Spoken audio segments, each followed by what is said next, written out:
اور یہ بھی حضور کا ارشاد ہے من نظر الی محاسن امرات یلقی العنق فی عینہ یوم القیامہ، کسی عورت کے حسن اور خوبیوں کو کوئی آدمی اگر دیکھتا ہے تو قیامت کے روز اس کی آنکھوں کے اندر پگھلایا ہوا شیشہ کا. یہ سارے جو وعیدیں ہیں یعنی بدنگاہی کرنے کے اوپر اللہ تعالیٰ کی طرف سے جو سزائیں دی جانے والی ہیں اور اللہ کی ناراضگی کی جو باتیں بتلائی گئی ہیں، ہمیں ہر وقت اس کا استحضار ہونا چاہیے. اپنے دل و دماغ میں اس کو تازہ رکھیں، سمجھیں کہ گویا ہمیں اپنے آپ کو کس طرح گویا یہ اگر یہ خدا نہ خواستہ یہ گناہ مجھ سے ہو گیا تو اس کی وجہ سے میں کتنے بڑے نقصان میں، کتنی بڑی ہلاکت میں پڑ جاؤں گا.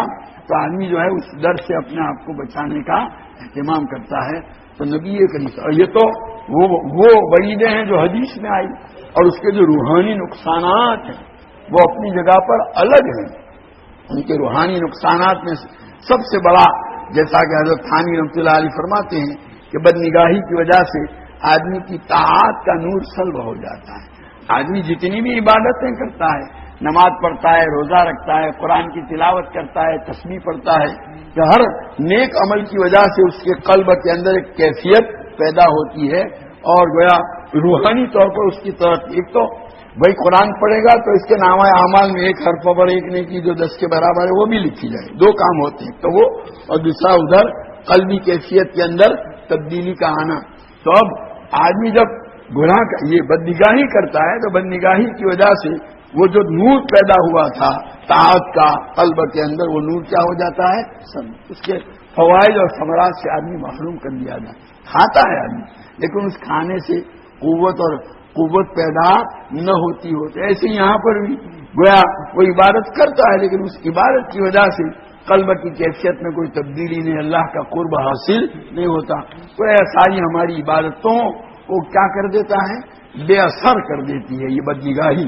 اس کا بدنگاہی کے نتیجے میں ساری عبادتوں کا اثر ختم ہو. اب یہاں آئے ہیں اور یہاں آ کر کے جو ہے وہ ہم اگر خدا نہ خواستہ یہ کرتے ہیں تو یہ ہمارا اعتکاف، یہ ہماری تلاوت، یہ ہماری نمازیں، یہ ہمارے روزے، ہماری دعائیں، ان کے جو اثرات ہیں دل کے اوپر سے ختم ہو جائیں گے. جس مقصد کے لیے آئے تھے وہ مقصد تھاک فوت ہو جائے گا.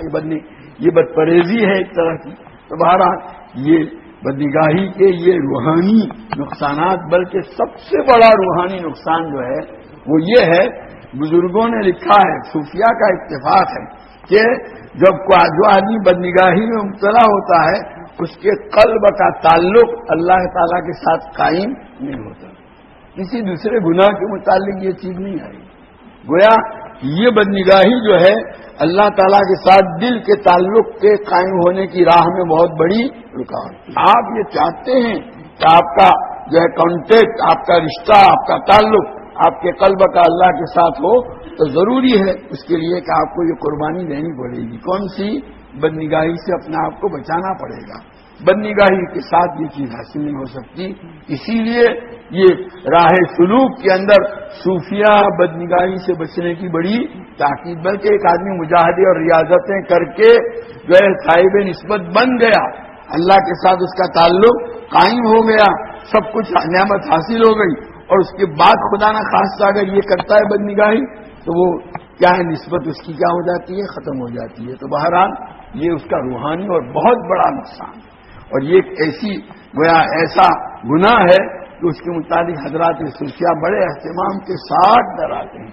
اس لیے یہ جو وعیدیں آئی حدیث میں، قرآن میں، اور اس کے جو نقصانات ہیں ان کے سامنے رکھتے ہوئے اپنے آپ کو خاص طور پر بچانے کی ضرورت ہے. ہمارے اکابر کے یہاں اس کا کتنا اہتمام ہوتا تھا. انشاءاللہ